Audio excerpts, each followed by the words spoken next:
Hello everyone, my name is Faraz Parvez and I am a Pakistani Christian. It was a Sunday morning, October 28, 2001, in Bahawalpur, a quiet town in southern Punjab, Pakistan. Like every Sunday, Christian families gather at St. Dominic's Church for prayer. The sun had just risen and around 100 people had filled the church pause.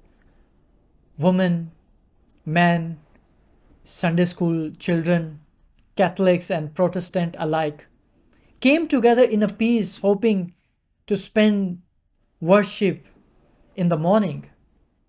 Shortly after 9 a.m., six Muslim men arrived on motorcycles.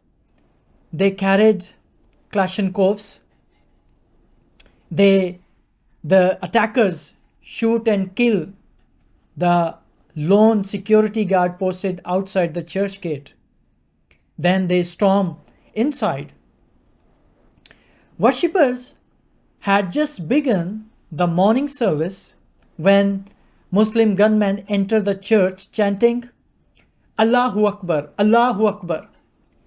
Witnesses said the attackers shouted, Graveyard of Christians, Pakistan and Afghanistan. And this is just a start. They opened fire on the congregation without any hesitation. People screamed and tried to take cover. Some dove under the benches. Others huddled near the altar. But there was no escape. Two of the Muslim attackers remained outside to shoot anyone attempt to flee the church. Children were crying, family were holding each other, but the gunmen did not stop. They kept firing, chanting Allahu Akbar, even when they saw young children covered in the blood. There was no mercy. By the time shooting ended, 16 people had been killed. 13 of them were from the same family. Those killed are Catholic priest Father Emmanuel and Constable Slim Bhatti, Iram Javed, Kashif Javed, Jamshed Akhtar, Hina Jamshed, Waqas Nelson Javed, and Ghulam Masih Salik, Rifat, Aruj, Rima, Kandil, Amber, Ghulam Masih and Nargis. They were killed by the Muslim militants. And then the injured including Moiz Masih, Krishma, Nehmat, Khurram, Shamaun and Noroz Masih, Saira and Alishba. The gunmen walked out as calmly as they had entered, vanishing into the city. No one stopped them. No police showed up in time. No arrests were made. The attack was carried out in the revenge for the US bombing of Afghanistan, which had begun just weeks earlier. The Taliban had supporters in Pakistan, obviously, especially among extremist religious groups.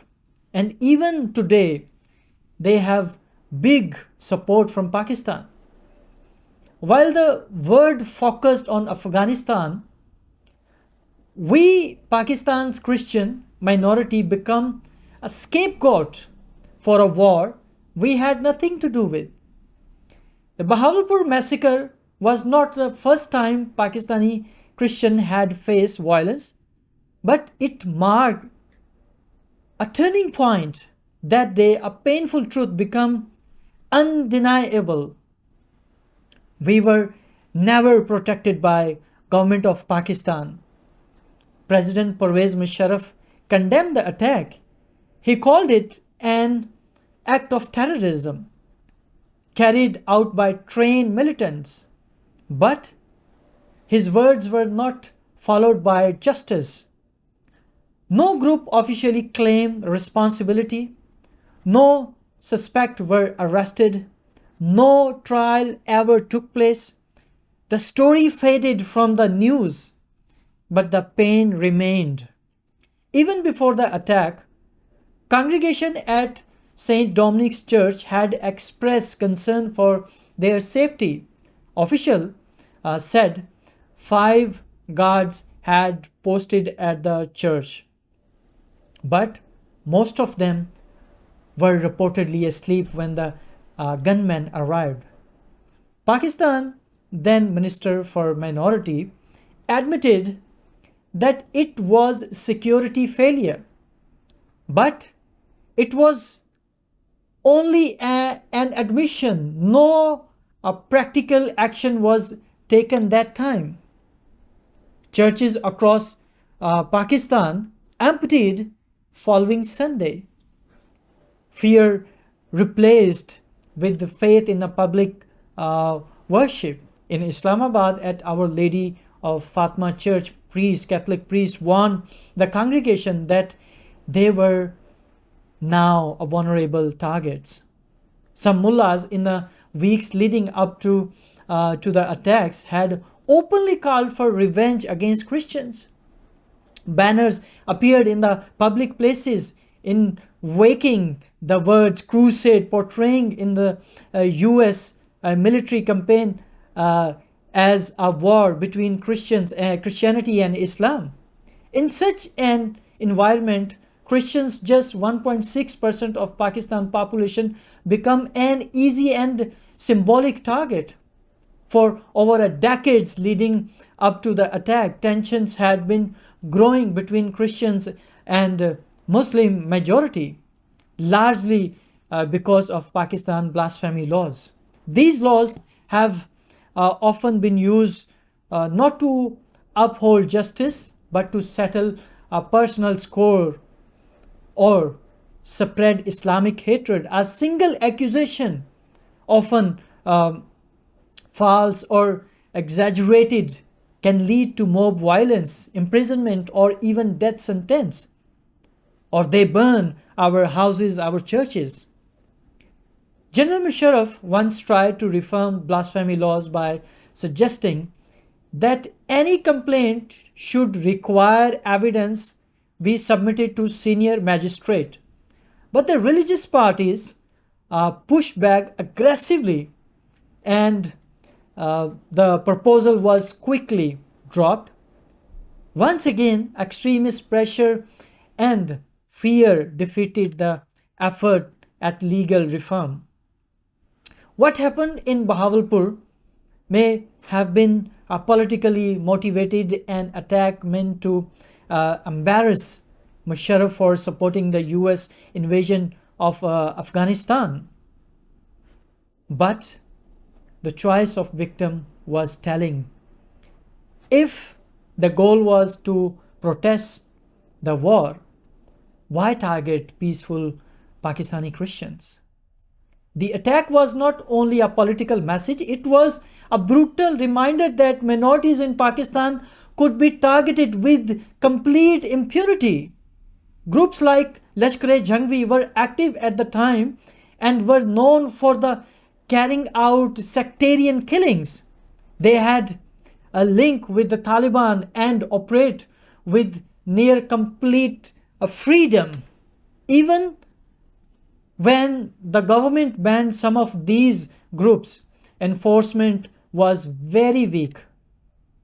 Many of the militant had safe haven in Afghanistan. Some were even welcomed by Taliban. Even when the Taliban government came, when American left in Pakistan, the Taliban welcome songs were played in the capital city of Islamabad. All of this left Christians in Pakistan feeling abandoned. We had contributed to country's development from the beginning, serving in education, healthcare, military, and civil society. We Christians never asked a special treatment. We only wanted equality, and protection. But again and again, when our lives were in danger, we were left to suffer alone. In Bahawalpur, families buried their children, blood stained the floors of the church that had stood for years a place of peace, and the state offered only silence. No justice was served, no answer were given, and no one was held accountable until today when I am talking to you. This was not just an isolated tragedy, it was a national failure, a failure of the state to protect its own people, a failure to confront extremism, a failure to treat Christian as an equal citizen. For us, Bahawalpur was not a beginning of persecution, but it was a turning point.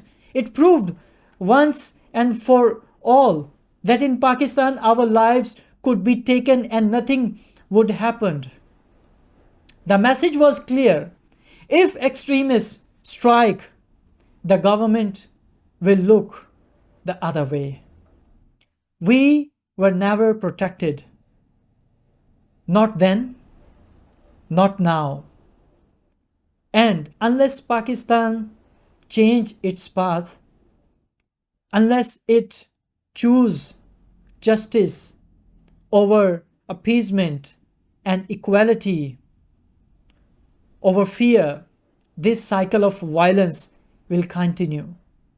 More churches will be attacked, more families will be broken, and more life will be lost. History will remember Bahawalpur not only for its dead, but for what it revealed: a state unwilling or unable to protect its most vulnerable Christian citizen. I thank you all.